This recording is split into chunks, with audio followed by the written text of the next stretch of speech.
오늘 설교 제목은 시편 148장 강해를 합니다.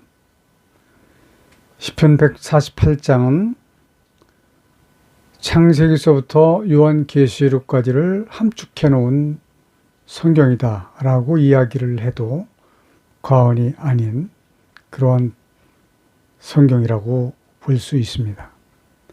오늘 그 말씀을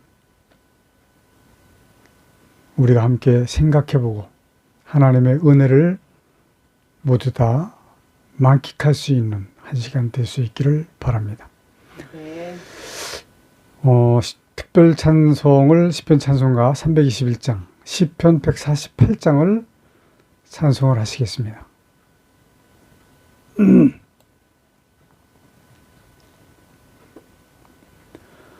할렐루야. 하늘에서 여호와를 찬양하며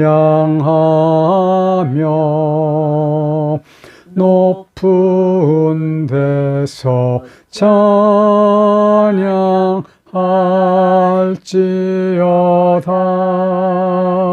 그의 모든 사자여 찬양하며 모든 군대여 찬양할지어다.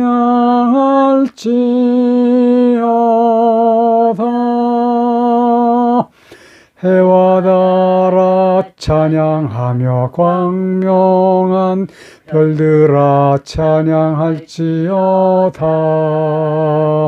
하늘의 하늘도 찬양하며 하늘 위에 있는 물들도 찬양할지어다. 그것들이 여호와의 이름을 찬양할 것은 저가 명하심에 지음을 받았음이로다. 저가 또 그것들을 영영히 세우시고 배치 못할 명을 정하셨도다. 너희 영들과 바다여 땅에서 여호와를 찬양하라. 불과 우박과 눈과 안개와 그 말씀을 쫓는 광풍이며 산들과 모든 작은 산과 과목과 모든 백향목이며 짐승과 모든 가축과 기는 것과 나는 새며 세상의 왕들과 모든 백성과 병백과 땅의 모든 사사며 청년 남자와 처녀와 노인과 아이들아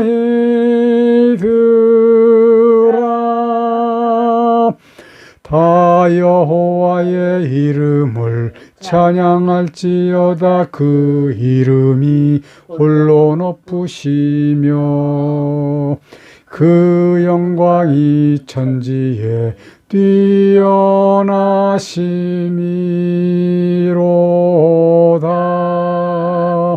저가 그 백성의 뿔을 높이셨으니 저는 모든 성도 곧 저를 친근히 하는 이스라엘 자손의 찬양거리로다. 할렐루야.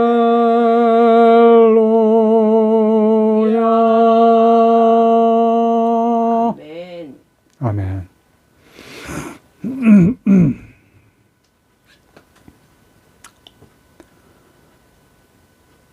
여호와 하나님을 찬양하라. 아멘.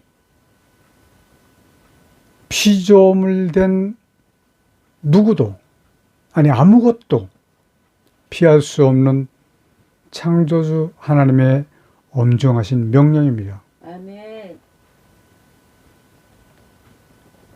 여기에는 심지어는 돌들도 물들도 낙엽도 나무나 수풀이나 모든 것까지도 새소리까지도 여호와 하나님을 찬양하는 것으로 성경은 우리에게 가르쳐 주시고 계십니다. 1절 할렐루야 하늘에서 여호와를 찬양하며 높은 데서 찬양할지어다.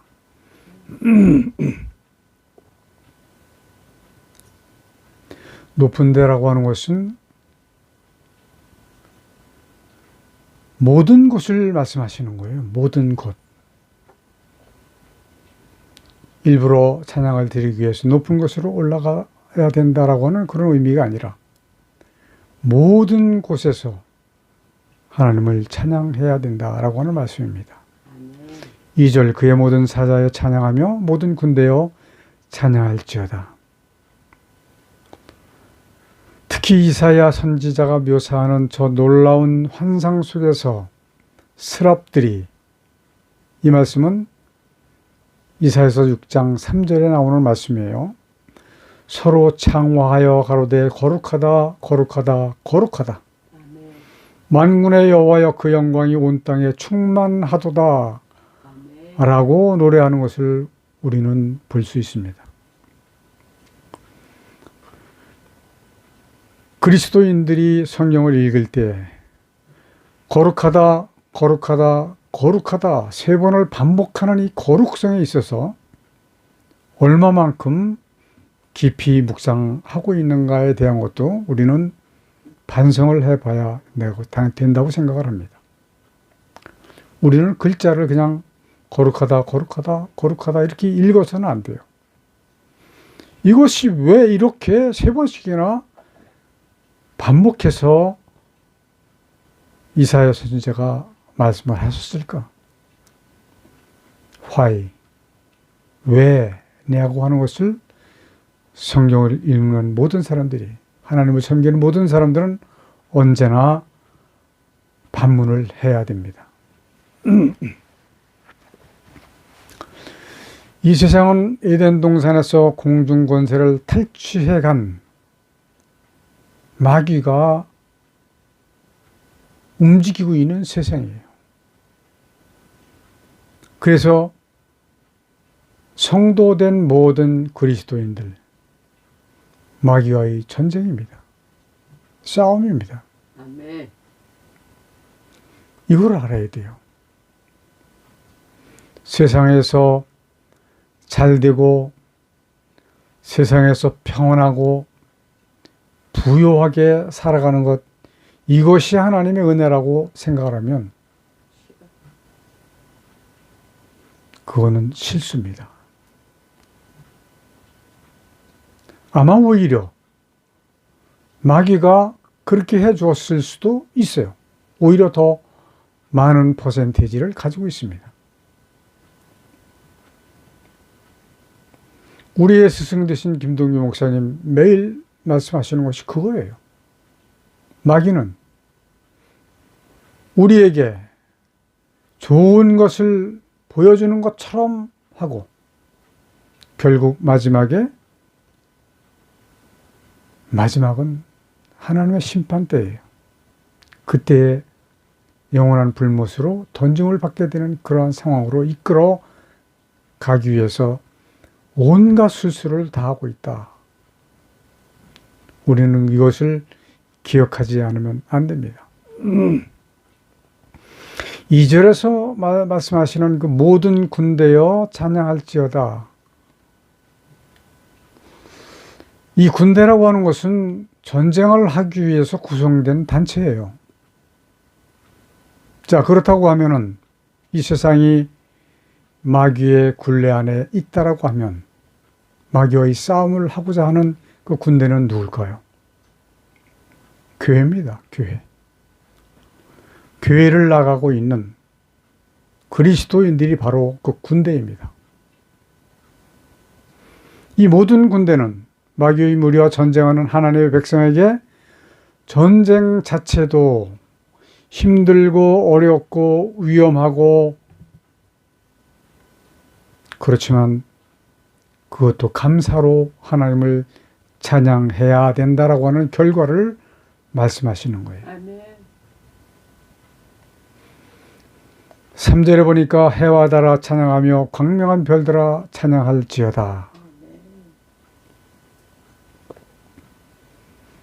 태양은 그 빛과 열과 그리고 다른 놀라운 효능으로서 그를 지으신 이를 찬양합니다. 별들이 그 길을 달려가면서 하늘을 아름답게 장식하고 땅에 빛을 주는 것은 이 또한 하나님께 드리는 찬양의 노래를 하나님께서 듣고 계시다라고 하는 사실입니다.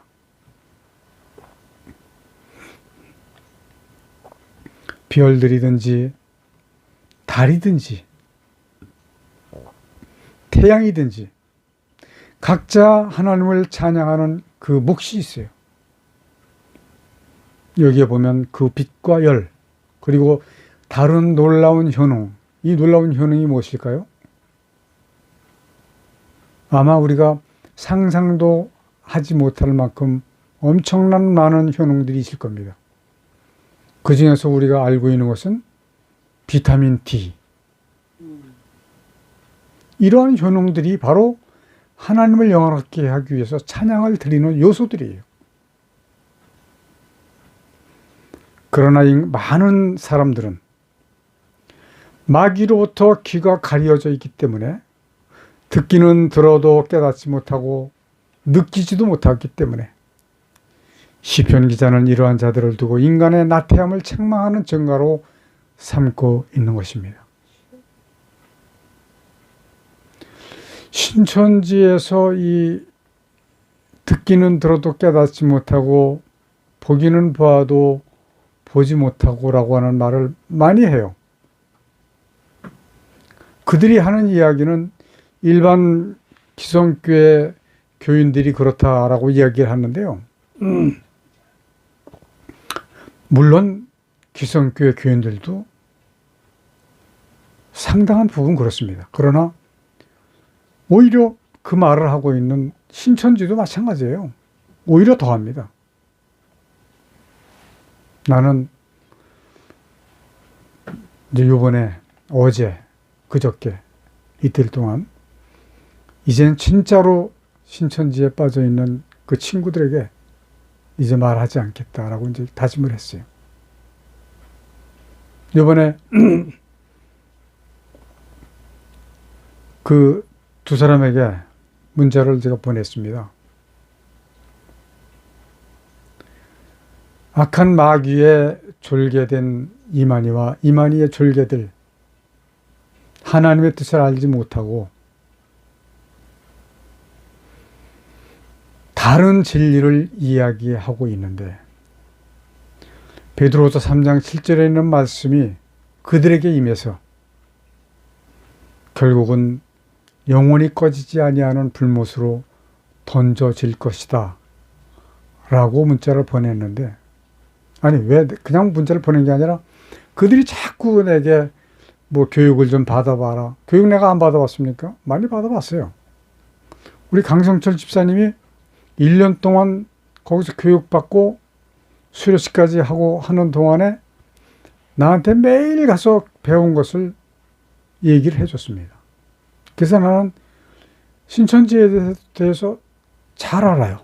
그래서 나는 그 문자에다가 나는 하나님도 잘 알고 많이 알고 신천지도 잘 안다 라고 썼는데도 불구하고 계속 보내는 거예요.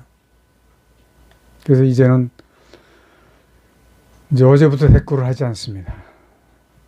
이 마음이 끝까지 가야 되는데 또 한 번 더 뒤돌아보자라고 또 생각할지도 몰라요. 이렇게 마귀로부터 귀가 가려져 있기 때문에 듣기는 들어도 말소리는 들려도 깨닫지를 못하는 거예요. 눈으로 보아도 느끼지를 못하는 겁니다.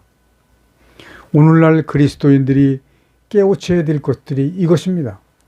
교회 가서 설교를 듣고 예배를 드리면서 무엇을 생각을 해요? 많은 사람들, 지금 당면한 이 문제를 어떻게 해결하지? 그거 고민합니다. 내일 출근하면 이 일을 어떻게 해야지? 이런 거 생각합니다. 나는 솔직히 말씀드려서 전에 우리가 하나님이 살아계신 것을 깨닫기 전에 약 40년 동안 교회 가서 기도할 때 내게 필요한 것 달라고 기도했고, 성경 볼 때 그 필요한 것을 채울 수 있는 방법이 하나님 말씀, 전능하신 하나님 말씀 안에 있지 않겠느냐라고 하는 생각으로 찾아봤습니다.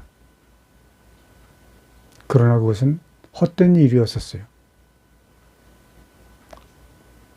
우리는 하나님께 기도를 드리는 방법에 대해서도 배워야 됩니다. 근데 이런 이야기를 하면 저거 이단 아니야? 이렇게 얘기를 할 수가 있어요. 왜냐하면 내게 필요한 것을 추구하고 있는 것이 현실적인 그리스도인들의 기도의 대부분이기 때문에 그래요. 분명히 마태복음 6장 33절을 보면 너희 먹을 것, 입을 것 그것 위해서 구하지 말아라. 하나님의 의와 하나님의 나라를 위해서 구해라. 이렇게 분명히 말씀하셨는데 이거는 뒷전에 두고 내게 필요한 것 구합니다. 이런 일들 때문에 어떤 현상들이 일어나요? 주술적인 신앙으로 변하는 거예요. 주술적인 신앙으로 변하게 되면 구원을 받을 수 있을까요? 하나님과는 상관이 없는 기도를 드리는 그런 사람들, 구원받기 어렵습니다. 4절, 하늘의 하늘도 찬양하며 하늘 위에 있는 물들도 찬양할지어다. 하늘의 하늘이라고 하는 표현은 하나님의 나라를 의미합니다. 하나님의 나라에 있는 모든 것들도 여호와 하나님을 찬양하는 일을 해야 합니다. 또 하늘의 하늘이라는 말이 쓰인 것은 해와 달과 별들이 서로 혼란스럽게 마구 뒤섞여 있는 것이 아니라 그 각각이 모두 제 자신의 위치와 그 하나하나에 부여된 거소를 있어야 할 장소를 그대로 지니고 있고 그들의 복잡한 운행로가 모두 세밀한 법칙으로 이루어진 까닭이다라고 말할 수 있습니다.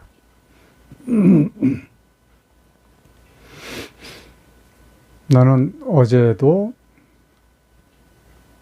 내가 좋아하는 어떤 목사님 설교를 들었어요. 근데 그 목사님은 하늘에 있는 별들이 수천만 개라고 표현을 하시더라고요. 하늘에 있는 별의 수를 셀 수 있는 방법은 없습니다. 그러나 성경적으로 볼 때는 약 7해 정도가 될 것이다 라고 볼 수 있습니다. 해라고 하는 단위는 0이 22개가 붙는 단위예요. 왜냐하면 아브라함에게 하나님께서 복을 주실 때 하늘의 별들과 같게 바다에 있는 모래와 같게 너의 자손을 번성케 하리라 이렇게 말씀하셨거든요. 그런데 바닷가에 있는 모래의 수를 과학자들이 계산을 해본 거예요. 그 계산의 수가 약 7해가 나왔습니다. 그렇다고 하면 하늘에 있는 별들도 그 정도의 숫자가 되지 않겠느냐 이렇게 이제 생각을 하는 것이죠. 정확한 숫자는 아닙니다. 근데 중요한 것은 무엇이냐면 하늘 위에 있는 물들도 찬양을 하도록 되어 있습니다. 하늘 위에 있는 물이 과연 무엇을 말씀하시는 것일까요? 물론 나 자신도 오래전에는 이 하늘 위에 있는 물이라고 하는 것이 무엇일까? 하늘을 떠도는 수분, 뭐 이런 것들이 아닐까? 그렇게 생각을 했었어요.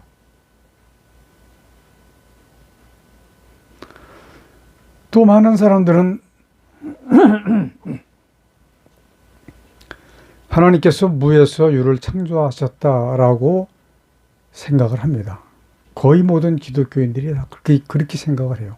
왜냐하면 오래전서부터 그렇게 배워왔기 때문에 그래요.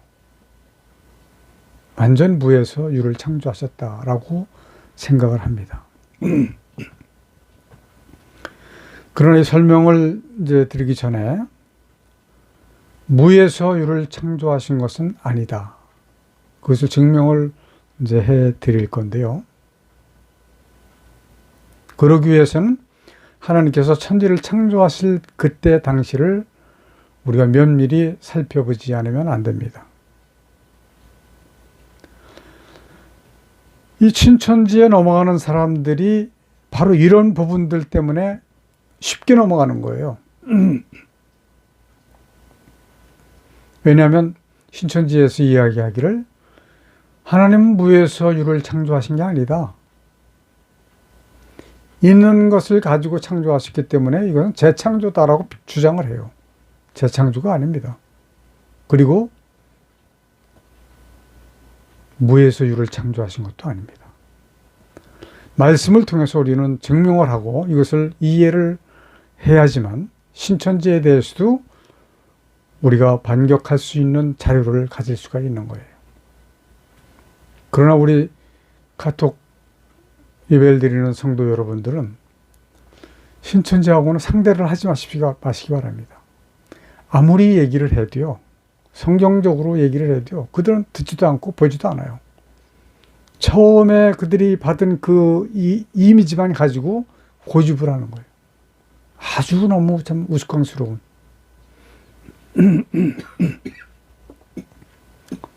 창세기 1장 1절에 보니까 태초에 하나님이 천지를 창조하시니라. 이 태초라고 하는 것은 하나님의 나라를 말씀하시는 것이 아니라 이 세상을 말씀하시는 거예요. 이 세상을 처음 지으실 때를 말씀하시는 겁니다. 2절 보니까 땅이 혼돈하고 공허하며 흑암이 깊음 위에 있고 하나님의 영은 수면에 운행하시니라.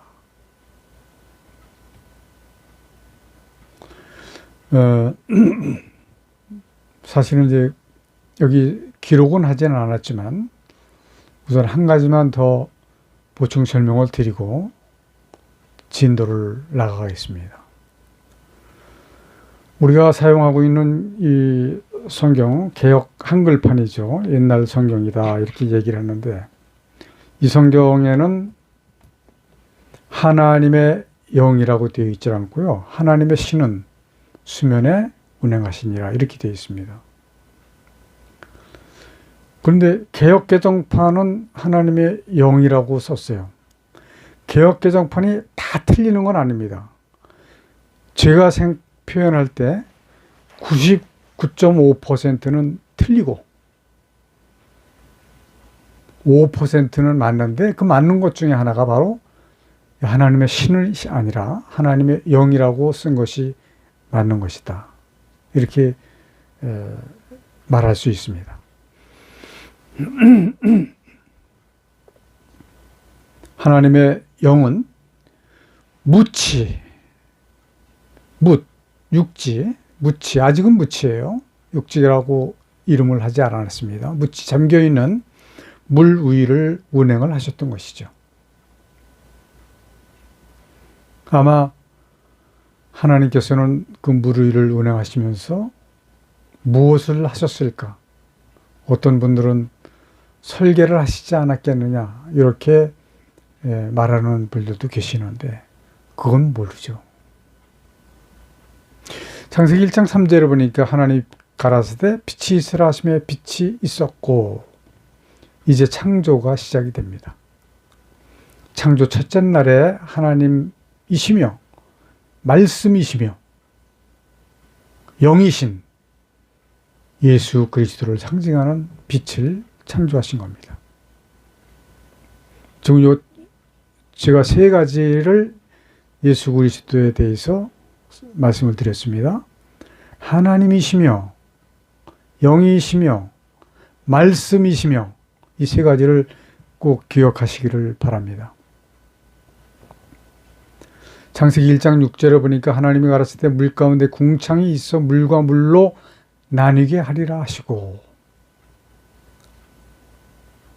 상상의 나래를 좀 펴세요. 묻이 있는데 묻을 싸고 있는 물이 있고요. 그 물을 둘로 나누었습니다. 그러니까 그리고 1장 7절에 보니까 하나님 궁창을 만드사 궁창 아래의 물과 궁창 위의 물로 나뉘게 하심에 그대로 되니라. 창조 둘째 날에 묻을 덮고 있는 물, 하나님의 영이 운행하셨던 물을 둘로 나누신 겁니다. 나누신 공간, 곧 궁창, 즉 하늘을 두시고 그곳에 해와 달과 별들을 지으셨습니다. 그러므로 하늘 위의 물, 그 물 위에는 무엇이 있을까요? 하나님의 나라입니다. 창세기 1장 9절에 보니까 하나님이 가라사대 천하의 물이 한 곳으로 모이고 묻이 드러나라 하심에 그대로 되니라. 드러난 묻을 육지라고 칭하셨다. 창조 셋째 날에 궁창 아래 물에서 묻이 드러나게 하시고 드러난 물을 묵지라 하셨으며 한 곳으로 모인 물을 바다라 칭하셨습니다. 그러므로 궁창 아래의 물이 곧 바다를 포함한 모든 물이 되는 것이고, 궁창 위의 물은 처음 땅을 싸고 있었던 물처럼 상상을 초월할 만큼 큰 물로, 이 우주의 크기가 과학자들의 그 분석에 의하면 4천억 광년이나 된다. 이쪽에서 이쪽, 양쪽이. 이렇게 큰 우주를 싸고 감호하도록 하신 것이 바로 궁창 위에 있는 물입니다. 그러니까 그 양은 우리가 감히 헤아릴 수가 없습니다. 뭐 몇 리터? 이거 거기에 적용을 시킬 수 없는 단위입니다. 이 궁창 위의 물도 살아있어서 바다의 파도처럼 움직이면서 창조주 하나님을 찬양하고 있는 것입니다. 그 큰 물이 움직이는 소리. 저는 해군을 나왔거든요. 바다에 나가봤습니다. 파도가 이 가랑잎 이렇게 날아가듯이 이렇게 치는 게 아니더라고요. 파도가 치면 배가 이렇게 두 개가 있잖아요. 두 척이. 그러면 순간 한 배가 저 밑에 수십 미터 아래로 보입니다. 그리고 잠시 후에 보면 수십 미터 위쪽으로 보여요. 이게 파도예요. 이게. 파도가 이렇게 치는 게 파도. 그것만 파도가 아니라 진짜 큰 파도는 이겁니다. 이거. 저는 그때 생각을 하면 아주 끔찍합니다. 얼마나 배멀미를 했든지요. 아마 배멀미를 하지 않았다면 제대하고서 외항선을 탔을 가능성이 많아요. 왜냐하면 아주 친한 친구의 형이 코리아라인 이사로 있었거든요. 그래서 그 친구는 결국 배를 탔고 수십 년 동안 바다를 헤매고 전 세계를 다니지 않는 곳이 거의 없도록 다녔던 그런 일이 있습니다. 지금은 충북 청주에서 아주 잘 살고 있죠. 5절에 보니까 그것들이 여호와의 이름을 찬양할 것은 저가 명하심에 지음을 받았음이로다. 찬양을 해야 되는 이유, 이 모든 것들이 여호와 하나님을 찬양하는 것은 피조물이기 때문에 찬양을 하는 겁니다. 이거 굉장히 큰 의미가 있습니다. 우리 모든 성도님들, 피조물이라고 하는 것을 마음속 깊은 곳에서부터 깨달으시기를 바랍니다. 이것이 바로 거듭남의 방법 중에 하나예요.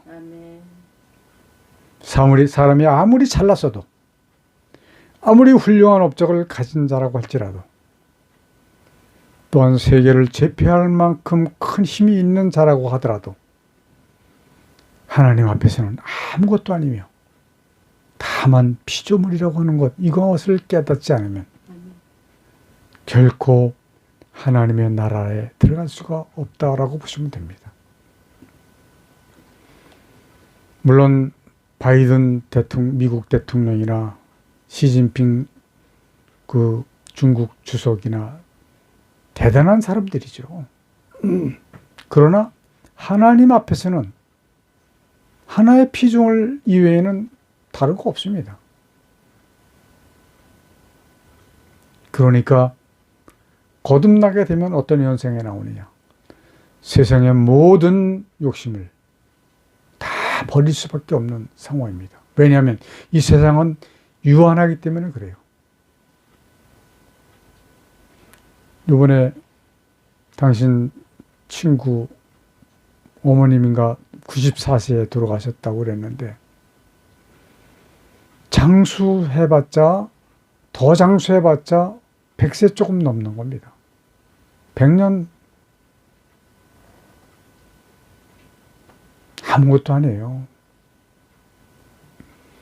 우리는 하나님 앞에 피조물이라고 하는 것을 분명히 깨닫지 않으면 안 될 것으로 아시기를 바랍니다.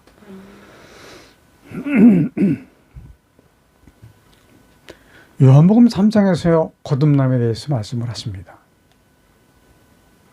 사람이 예수 그리스도를 구주로 영접하고 하나님께서 살아계심을 느끼게 될 때 자신이 하나님의 피조물이라고 하는 것을 실감하게 될 것입니다. 바로 이러한 과정이 거듭남의 과정이며, 이 과정에서 나타나는 현상은 곧 나의 모든 것을 적나라하게 내려놓게 되는 것, 바로 그것입니다. 옛날에 내려놓음이라고 하는 책이 많이 나왔었어요. 여러 권 나왔었습니다. 솔직히 말씀드려서 그 책을 보지는 못했습니다. 시간이 되면 내가 한번 사서 읽어보려고 생각을 합니다. 6절에 보니까 저것도 그것들을 영영히 세우시고 패치 못할 명을 정하셨도다. 패치 못할 명,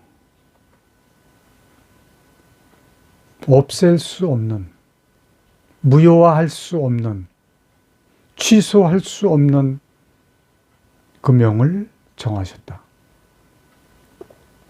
기가 막힌 명입니다. 패치 못할 명이라고 하는 그 수고에는 패했으면 좋겠는데 라고 하는 이미지를 가지고 있어요. 패했으면 좋겠는데 라고 하는 그 이미지를, 내면적인 걸 가지고 있지만 패할 수가 없는 것이다. 이거는 기가 막힌 명일 수밖에 없는 거죠. 이 부분에 대해서 칼빈은 이렇게 설명을 합니다. 장로교의 뭐라 그럴까요? 주춧들이 되신 분이 바로 칼빈이죠.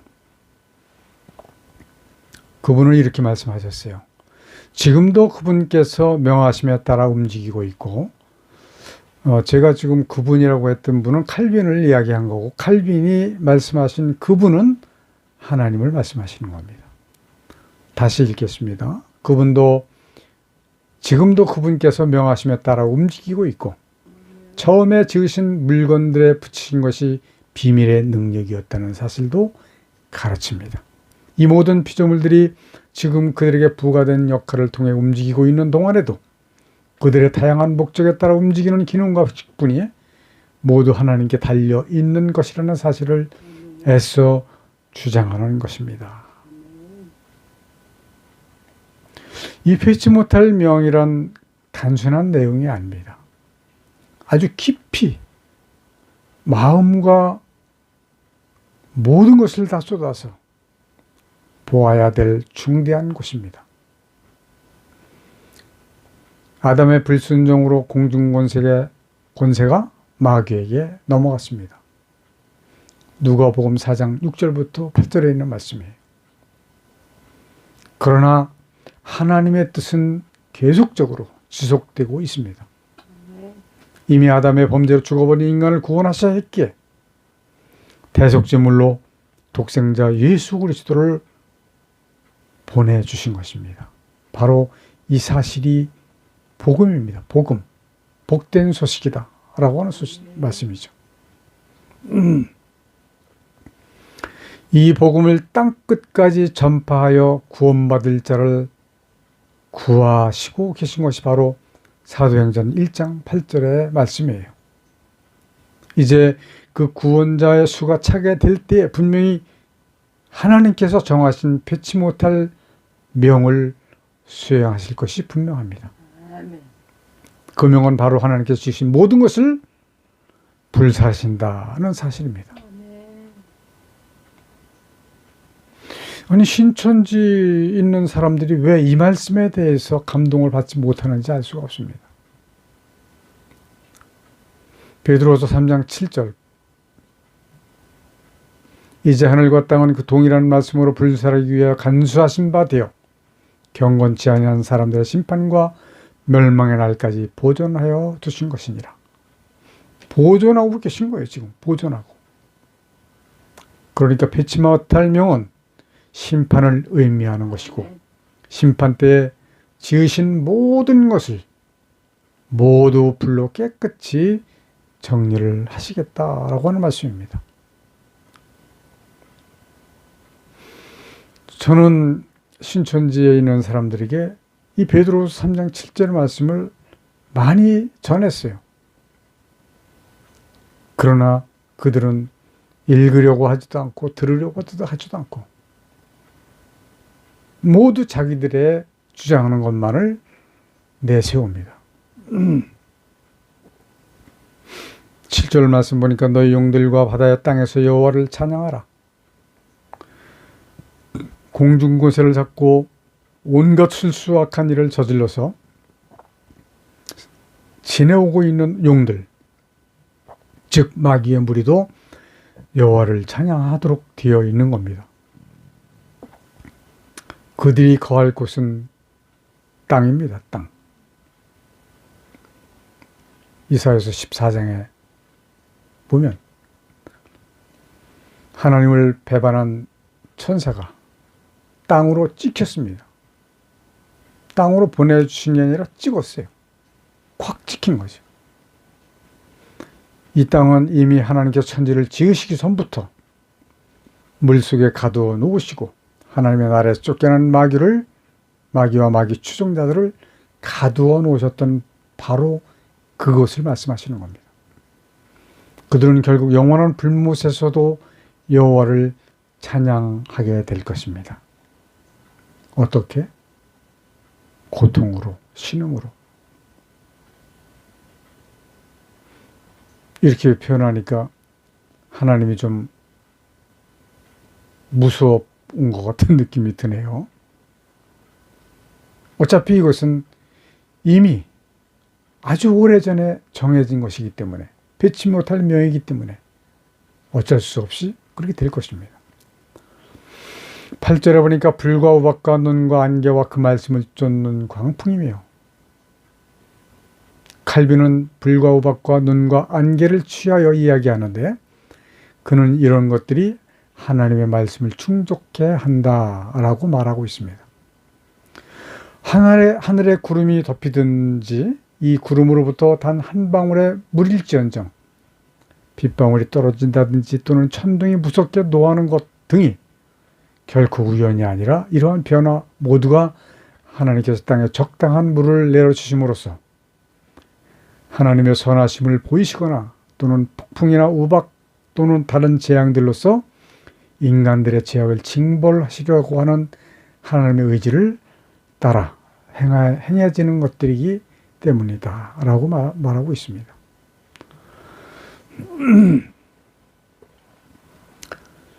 구절 산들과 모든 작은 산과 과목과 모든 백향목이며 10절 짐승과 모든 가축과 기는 것과 나는 새며 11절 세상의 왕들과 모든 백성과 방백과 땅의 모든 사사며 12절 청년 남자와 처녀와 노인과 아이들아 13절 다 여호와의 이름을 찬양할지어다 그 이름이 높으시며 그 영광이 천지에 뛰어나심이로다. 이제 시인은 그의 말씀을 인간들에게로 향했습니다. 지금까지 시인이 하늘에서와 땅 모두에서 모든 피조물로부터 하나님을 찬양한 모습들을 선포한 것은 바로 사람들에게 이것을 명백히 보여주기 위한 것이었다 라고 볼 수 있습니다.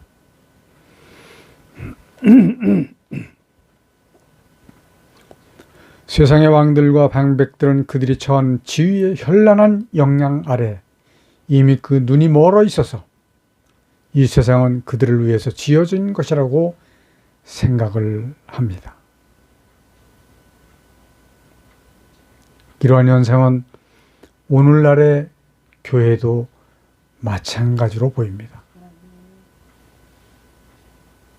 이 세상을 위해서 천지를 창조하신 것이 아니고 하나님의 뜻인 마귀를 멸하시기 위해서 이 천지를 창조하셨고 마귀를 멸하시는 방법으로 인간을 선택을 하셔서 사역을 감당하도록 그 사역은 무엇이냐? 구원받을 자 그리고 순교당할 자 이러한 사람들이 마귀를 멸하시는 하나님의 방법이라고 하는 것을 우리 모든 가톨예배 성도 여러분들이 명백히 기억을 해주셨으면 감사하겠습니다. 또 그들의 마음속에 뿌리박은 교만으로 하나님을 멸시하게 되는 까닭에 시인은 특히 이들에게 하나님을 찬양하는 마땅한 직분으로 마음을 기울일 것을 호소하고 있습니다. 또 이들의 이름을 먼저 언급함으로써 다른 자들보다 더욱 큰 의무 아래에 있으면서도 그들이 반드시 바쳐야 할 찬양의 헌물을 감춤으로써 명백하게 드러나는 그들의 배은망덕을 책망하는 것이라고 볼 수 있습니다. 오늘날 찬양 너무 부패해 있습니다. 너무나도 찬양이라고 할 수가 없어요. 천지를 창조하신 하나님을 찬양하는 노래들이 그럴 수가 없습니다. 그래서 나는 벌써 10수년 전부터 이러한 노래들을 다 고쳐서 전문가가 필요한 거거든요.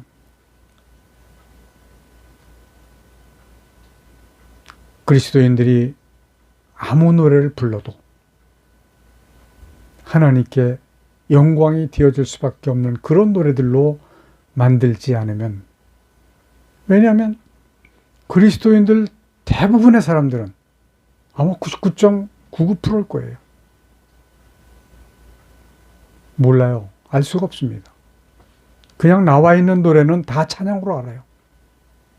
너무너무 위험한 겁니다. 하나님께 찬양되지 않습니다. 만약에 하나님께 찬양이 되지 않는다라고 하면 누구에게 찬양이 될까요? 마귀에게 찬양이 되는 겁니다. 우리는 정신을 똑바로 차리지 않으면 안 됩니다. 나와 당신과 그리고 몇 사람 이것을 고치기 위해서 지금 살아가고 있는데 고칠 수 있는 조건이 아직 되질 않아서 이렇게 헤매고 있습니다.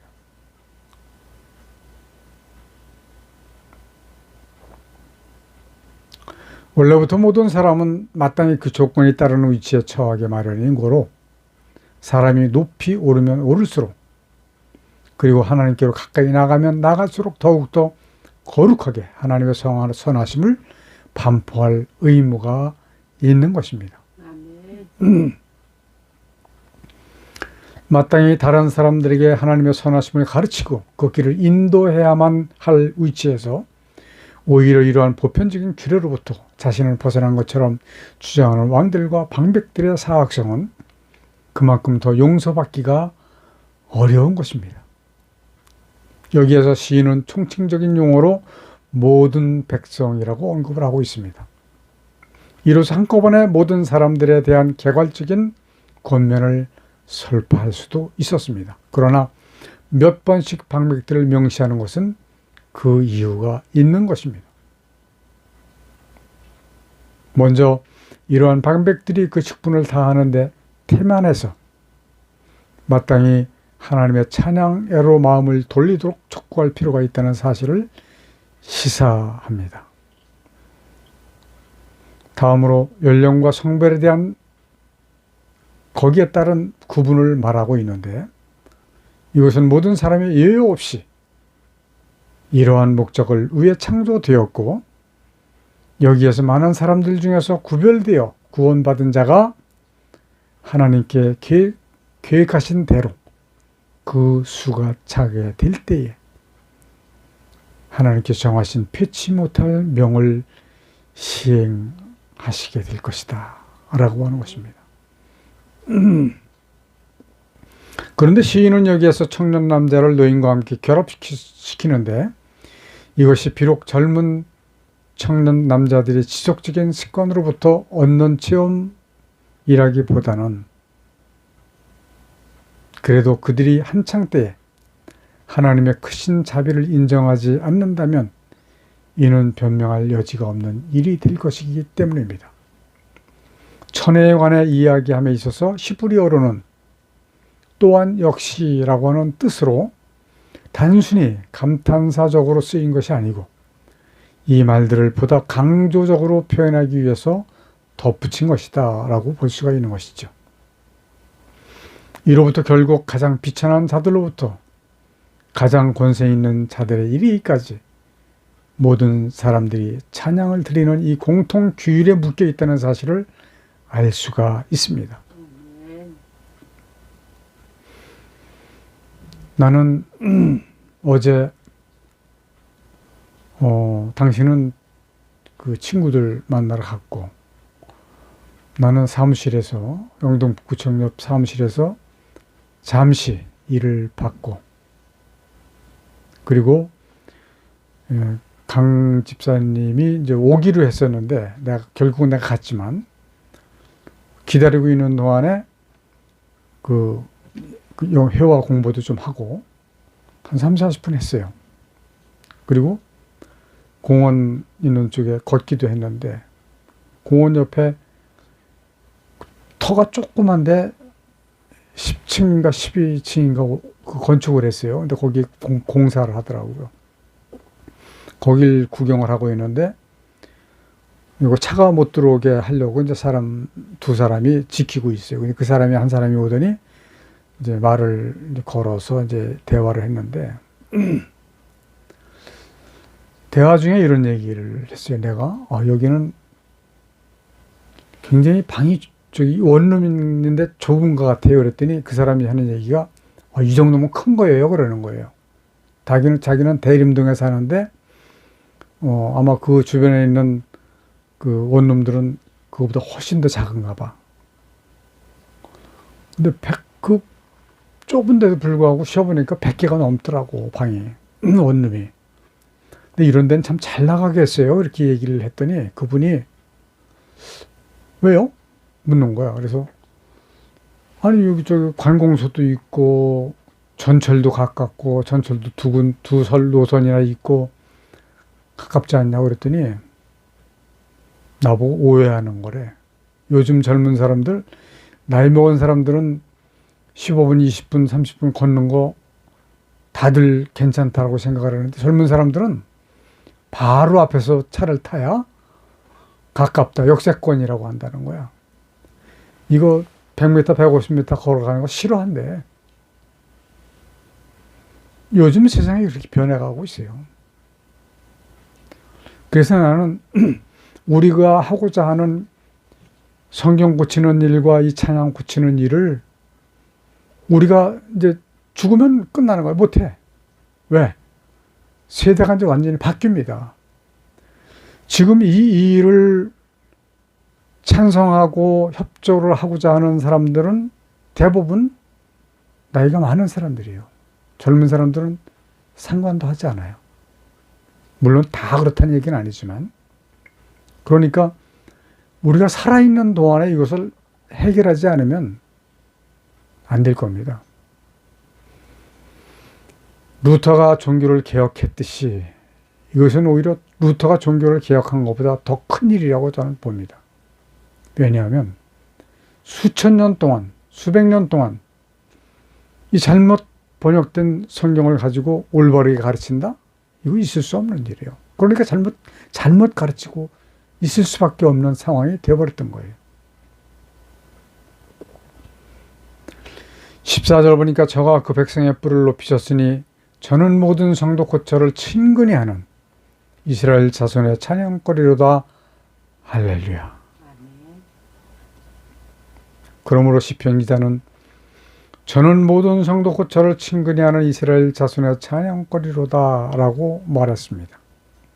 이로써 성도들은 하나님께서 스스로에 대한 자축과 찬양을 위해서 자신을 낮추시는 특별한 자비 속에서 부여받은 바 찬양에 대한 근거를 가지고 있기 때문이라고 볼 수 있습니다. 시인은 이스라엘 자손을 저를 친근히 하는 백성이라고 부르고 있습니다. 비록 모든 세상이 똑같이 하나님께 속한 것이지만 하나님께서는 은혜로서 자신을 이스라엘 자손에게 드러내 보이시고 그들이 하나님께로부터 먼 낯선 자들이었고 또한 아담의 후손이라고 하는 사실에도 불구하고 그들을 자기에게로 가까이 불러주셨던 것입니다. 이 시편에서 시인은 땅 위에 있는 모든 것들로 하여금 하나님을 찬송하라고 하십니다. 이 부분에 있어서 그는 산들과 수목들과 짐승들까지도 하나님을 찬송하라고 하셨습니다. 옛날에 그러니까 천지 창조 당시에는 사자나 표범이나 곰이나 이러한 동물들도 그들이 먹는 식물이 무엇이었어요? 식물이었어요, 식물. 채소나 풀이나 푸른 풀을 식물로 주셨거든요. 창세기 1장 30절인가요? 풀을 먹고 살게 되었을 때는 그들이 악하지 않았을 거예요. 굉장히 순했을 거예요. 그런데 악한 마귀가 공중권세를 탈취해 감으로 인해서 발생되어진 그 일들이 짐승들이 사자나 호랑이가 고기를 먹고 싶어하게 만들었던 거예요. 그래서 어차피 사람들이 먹고 사는 이 고기라고 하는 것은 하나님께서 준비를 해주신 거예요. 그렇기 때문에 상관이 없습니다. 그러나 이 자연계에서 있었던 일들은 우리가 깊이 생각을 해봐야 된다고 생각을 합니다. 이러한 모든 것들도 찬송을 해야 된다라고 하신 말씀은 인간으로서는 더욱더 찬송을 해야 될 것을 암시하고 계신 거예요. 이렇게 말함으로 하나님께 대한 택자들의 찬송이 중요하고 지극히 큰 사실을 역설하고 계신 겁니다. 그러나 현대 그리스도인들이 불러야 할 그 노래들이, 찬양들이 하나님께 합당한 노래들이 많지가 않습니다. 이거 빨리 고치지 않으면 후대의 거의 모든 사람들이 하나님의 구원 안에 들어가기가 엄청나게 어렵습니다.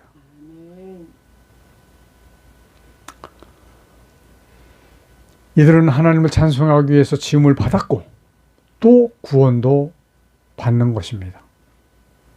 이 시편에서 시인은 땅 위의 모든 자연물들과 택하심을 입고 부르심을 입은 인생들이 그 대소를 물러나고 다 찬송해야 할 것을 말씀하고 계십니다. 자연물들은 어떤 방식으로 찬송을 합니까? 그것들은 무죄합니다. 죄가 없습니다. 하나님의 창조의 권능을 순전히 그 자체에서 나타내도록 되어 있습니다. 그것이 바로 찬송입니다. 그렇다면 그분의 백성들은 하나님을 더욱 합당하게 찬송하는 것이 마땅합니다. 그러나 마땅한 찬양이 그렇게 찾아보기가 어렵습니다. 이 시편, 우리가 부르고 있는 시편 찬송, 영으로 찬송하는 이 시편 찬송도 나온 지가 굉장히 오래됐어요. 우리가 책을 쓸 때 2007년도에 그때 시편 찬송을 찾았는데도 못 찾았어요, 나는. 그래서 시편 찬송과 비슷한 찬송을 인터넷에서 두 편을 그 CD에다가 올렸는데 훨씬 그 전에부터 시편 찬송이 나왔는데도 불구하고 지금도 몰라요. 전쟁의 권사님 어제 문자가 왔어요. 321장 운율도 너무 좋고 가사도 좋고 또 그 노래 그 톤도 좋고 다 좋다고 그러더라고요. 그렇게 문자가 왔어요. 그래서 너무너무 좋지요. 언제 뵐까요? 그랬더니 이제 그렇게 문자가 몇 번 왔다 갔다 했는데 오늘날 교회에 너무 깊은 곳까지 파고들어 있는 악한 사탄의 하나님을 찬양하는 데 대한 방해 공작을 우리는 분명히 타파하지 않으면 안 될 것입니다. 특히 가사 고쳐야 되고요. 악기에 대해서도 우리 잘 생각을 해야 됩니다. 사랑하는 우리 가통예배 성도 여러분, 진정 하나님을 높여드리며 올바른 찬양으로 하나님을 기쁘시게 해드리는 삶을 살아가시기를 축원합니다. 기도하십시다. 하나님 아버지,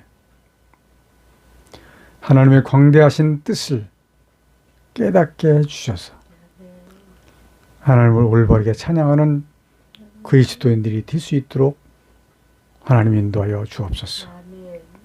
예수님의 이름으로 기도드리옵나이다. 아멘.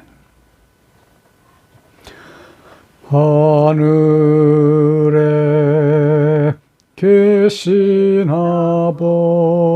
아버지 이름 거룩하사 주님 나라 임하시고 뜻이 이루어지다. 일용할 양식 주시고 우리들의 큰 죄 다 용서하옵시고 또 시험에 들게 마시고 악에서 구원하소서. 대개 주의 나라 주의 권세 주의 영광 영원히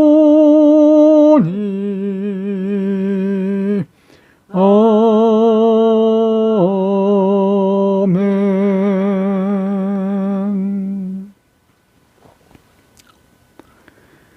마귀를 감금해 놓으셨던 이 땅에 하늘과 땅과 만물을 지으시고 그 가운데 하나님의 뜻을 이루시기 위해 인간을 도구로 쓰시는 하나님의 크신 은혜와 아담의 범죄로 사망 가운데 빠진 인간을 구원하시기 위해 대속제물로 보내신 독생자 예수 그리스도의 십자가에서 흘리신 보혈의 은혜와 아멘. 마지막 심판을 위하여 구원받을 자를 더하시기 위해 복음을 전파하도록 우리와 함께 해주시도록 주께서 보내주신 성령님의 함께 하시는 은혜가 아멘. 우리와 함께 예배하는 성도들에게 충만히 임하여 주시기를 간절히 축원하옵나이다. 아멘. 아멘.